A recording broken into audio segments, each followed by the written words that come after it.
So we said when we started the unit that there are three main ways to classify. We have physical properties, we have chemical properties, and the third way to look at things is to determine like the composition, or what are they made of? Like what are the pieces, what are the parts made of, or what's that mixture, what's that, substance, whatever it is, what is it made of if you start looking at it kind of closely. So this is slide 17. And so when we're talking composition, another way to think of it is the distribution, amount, and type of elements that are found in a substance. So what are they, how many, and then how are they kind of arranged? It's a pretty generic definition, really, because it has to encompass so many different things. So remember, everything in the universe is made of atoms. We know that they are made of protons, electrons, and neutrons. We also call those subatomic particles. So remember how I told you the chemistry unit, everything that we learned in there is going to just kind of keep coming back on and on and on throughout the year. So those subatomic particles are back again for a little bit. And it's the number of the subatomic particles that determine the type of element that's there. So which one of those three, the proton, the electron, or the neutron, basically identifies, it's like the permanent one, it's the fingerprint, the proton, right? So that's how they're arranged on the periodic table. Whichever number of protons an element has, that's what makes it carbon or oxygen or hydrogen or whatever it may be. And so each type of element is going to have its own unique set of characteristics based on the number of subatomic particles that it has. So it's the protons that determine what the element is, but then the number of neutrons determine whether it's an ion, determines if it's radioactive, because if it's stable or unstable, by how large that nucleus is. And then obviously the number of electrons, specifically the valence ones, are going to determine how it's going to chemically react. So again, this is not really new information. We're just kind of looking at it through the, this classifying lens, like how do we group different things. And we know that the periodic table is set up based on groupings, right? We have the valence group, we have our groups that go up and down, we look at those columns, and they're in those columns because they share similar properties. So we've already talked about how the elements have gotten arranged on the table, right? Obviously, everything in our universe is made of those, 124 elements, but we know that they can rearrange to form compounds, and then those compounds form more complex things to give us everything that we have. So it's not like we just have, those 124 elements, and we only have 124 things in our world. We know we have a lot more than that because they can combine. All right, so this is what we're going to focus more on. How are they combining? And then once they're combined into new things, then how are they kind of grouped? All right, so composition of matter can be divided into these two main categories. Things that are considered pure substances. And some examples of these are the elements. So if I have a container that has nothing but oxygen elements, that's a pure substance because it's nothing but that one thing, that one type of element. Right? So if we have oxygen all alone, not combined with anything else, we can call that a pure substance. Compounds can also be considered pure, like water. Like if you have pure water, that's a combination of hydrogen and oxygen to form those water molecules. But that compound is a new thing because it's in that set ratio, 2 hydrogens to every 1 oxygen, right? Because we said that ratio or that proportion of how many elements to how many other elements is very important. So if we have a compound because of the set proportion or ratio of those elements, it can also be considered pure. So that's why you might hear something like pure water. There's no imperfections, there's no other, chemicals or anything added to it. It's just strictly, perfectly H2O. So elements and compounds, and they're not going to easily be separated. Those compounds are together for a reason. They're very connected. Same thing with the oxygen. Things are not going to get separated. Things are good the way they are. So these are not going to be easily separated out. Okay, so for example, water, ammonia, table salt, right? All of those things are considered compounds. They're in those set ratios, and we know that based on those subscripts. 3 hydrogens, 1 nitrogen, 2 hydrogens, 1 oxygen, 1 sodium, 1 chlorine. So it's a 1 to 1, it's a 1 to 3, and it's a 2 to 1. Those ratios are really important. And those compounds are very, very set. They do not separate super easily. Okay, so composition of matter can be divided into 2 categories.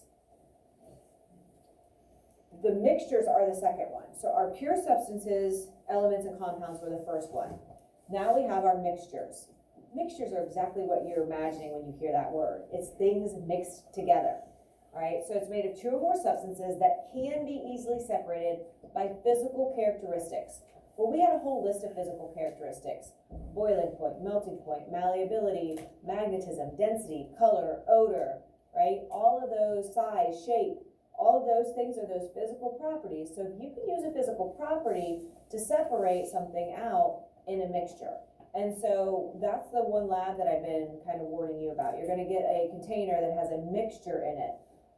And from that mixture, you're going to have to use physical properties to separate things out. All right, so here's where the word homogeneous and heterogeneous come in. You can have mixtures that look the same all the way throughout. Think of like chocolate milk. It all looks the same. Top to bottom, it looks identical, right? If you have something that looks different throughout, so like picture like Italian salad dressing.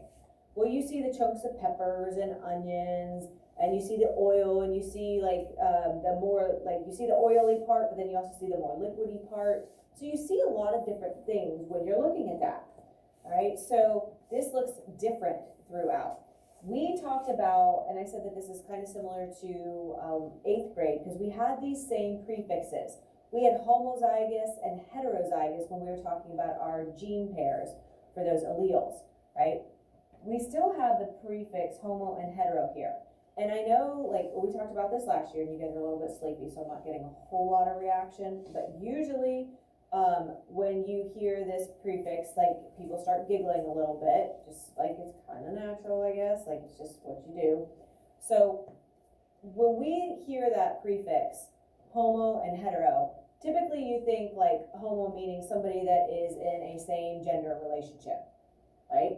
Hetero would mean you're in a relationship with 2 different genders, right? So I get it, like that's like where, you know, a lot of times like you automatically go. If that helps you to remember what those prefixes mean, great. Like we have an everyday understanding of those prefixes, so just apply it to science.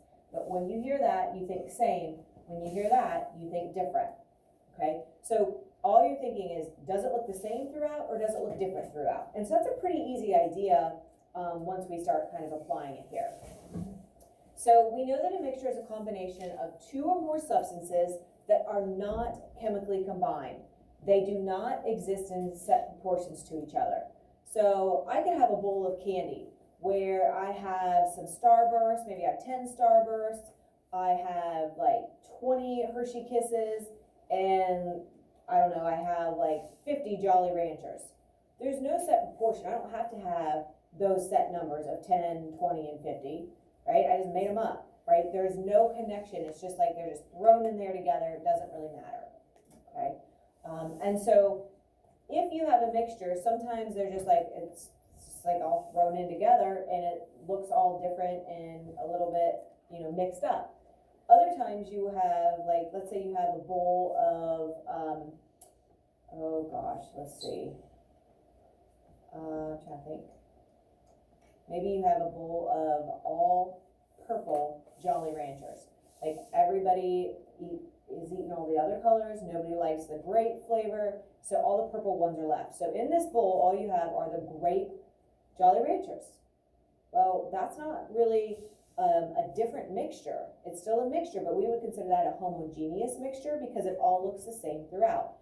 When it was a mixture of all the colors of Jolly Ranchers, then you would call that a heterogeneous mixture. So sometimes, mixtures can either be the same all throughout or different all throughout, but they are just physically combined. They are not chemically united. And so most natural substances are going to be some form of mixture. Even if you take, even the pencil you're using, it's a mixture of different things. If it's a mechanical one, it's probably made of plastic. You have the eraser, which is rubber. You have the lead inside. You might have the metal that's the mechanical spring that's inside as well. So you have a mixture of things. It's really hard to have something that's just totally 100% one thing. Okay. And so a mixture can be physically separated into pure compounds or elements. So you should be able to kind of break things down into what they are.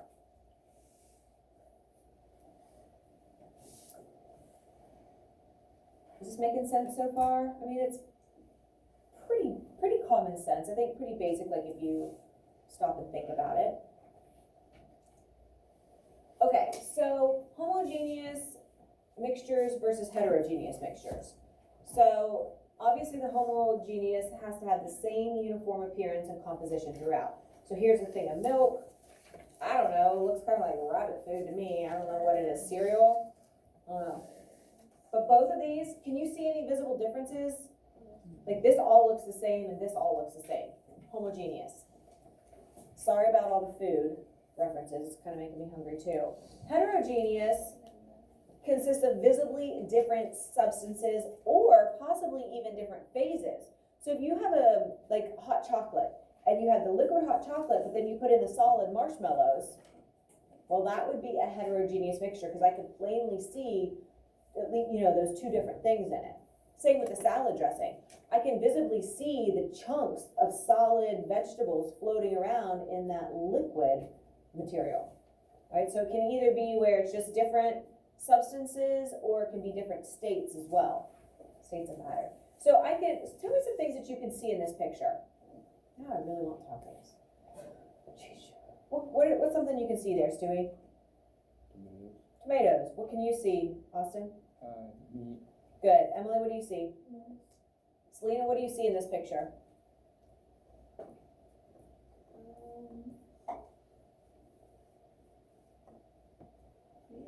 Yeah, we've got some cheese. What else? What do you see, Kate? Tortilla. Yep, the tortilla shell. I think there's one more. Have you? There's sour cream. Yeah, it looks like there's sour cream in there. Good. All right, so, and then obviously over here, you see the different colors. So the physical property that would separate this would be color, because they're all the same size, shape, all of that's the same. The only difference is what color are they, right? So we can use the physical property of color to separate those out. Okay, this is a handy little table as well. If you would happen to get kind of stuck or you're working on something with mixtures, this is kind of like a little flow chart or a little diagram to help kind of separate things out. So you're filling in pure substances and mixtures, and then you're filling in the words homogeneous, heterogeneous, and the words elements and compounds. So the pure substances are pretty simple. They cannot be broken into any other smaller compounds and have the same properties or characteristics. These are all considered homogeneous. And it's just like our elements. So all of our elements are considered pure. And then when those elements combine in those set proportions to form compounds, we get another category of pure substances. Because we could say it's all water, it's all carbon dioxide, it's all salt, it's all magnesium bromide. Because that new compound has its own unique characteristics, and so it becomes that new thing. So really, elements and compounds are our main pure substances. Then we go over to our mixtures, and these are where you have two or more substances that can be easily separated. And we're using the term easily pretty loosely, like it's possible. Some will be easier to separate than others.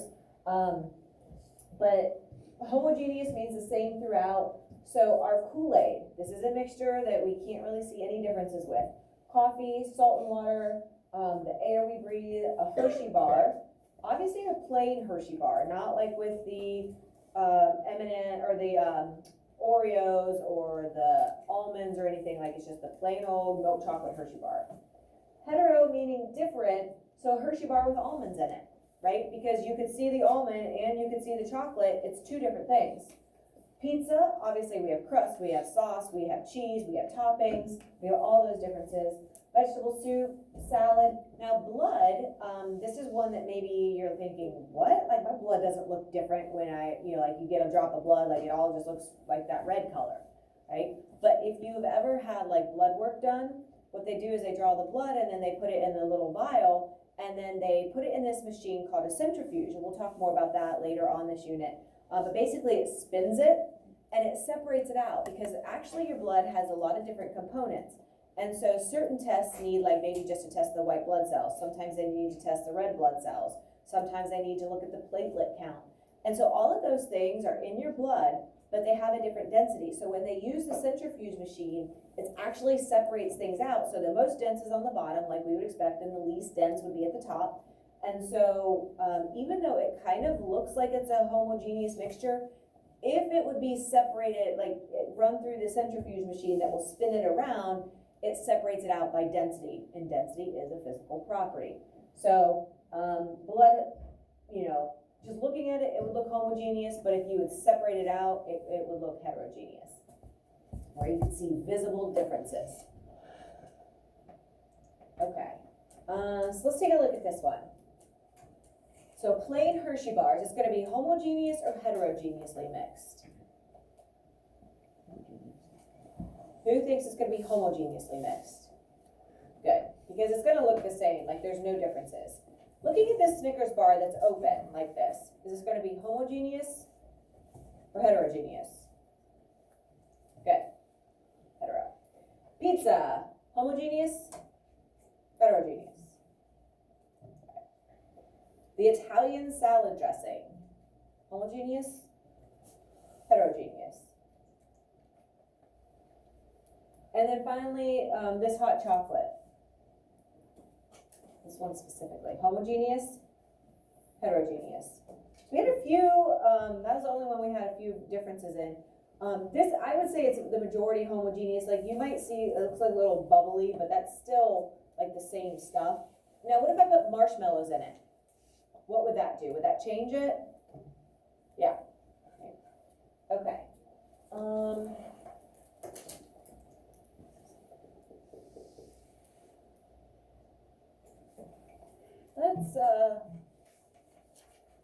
Let's do this one. Okay, so this is my song that I always hear in my head. A solution is a type of mixture that is homogeneous. He'll sing it better, probably Monday. It's gonna have the same appearance throughout. So when we're talking solutions, it's always a homogeneous mixture, okay? It's always gonna look the exact same. So Kool-Aid, Crystal Light, like those are always kind of like our go-to examples. There's only one phase, it's all liquid. So even though you had powder, which is a solid that you put in the liquid first, once it dissolves, that is a physical property. It is now a solution that is mixed and nice and the same throughout. There's another category of mixtures called a suspension, okay? And this is where you get a heterogeneous mixture. So it does have visible differences throughout, okay? So homogeneous is a solution. Heterogeneous, the mixture could be called a suspension. And so usually this is when you're having a liquid and solid, so like the Italian salad dressing. Right, you have your oil, your vinegar, and you have your chunks of vegetables. Your chunks are your solids, so this can also be if you're talking about a liquid or a mixture that has those two states of matter in it. This isn't something that we're going to focus on very much, but it does kind of fit in with this unit. It's called a colloid, and this is a substance that is microscopically dispersed throughout another substance. Kind of like, what? Well, an example of this would be fog. Okay, so here you have, and I picked this because this is actually a suspension bridge, and we're talking about these suspensions. Suspensions means kind of like held kind of in the middle, or like held kind of, like where it seems like almost, well, suspended, right? Like where it's kind of like hanging. The suspension bridges, kind of have that same feel. The reason that I have this picture too is because this is also representing a colloid. Colloid is like where you have the fog is kind of the moisture that is visible in the air, right? So the moisture is the liquid, the fog is the gas. So you see those two states of matter, a liquid and a gas, kind of represented together, right? So again, that's not going to be a huge thing, so don't let that like confuse you at all. What we're really focusing more on are the solutions and the suspensions, because those are more common for us. And we are going to stop with the notes there. Let's do this song, and we'll do the Mr. Edmonds one Monday.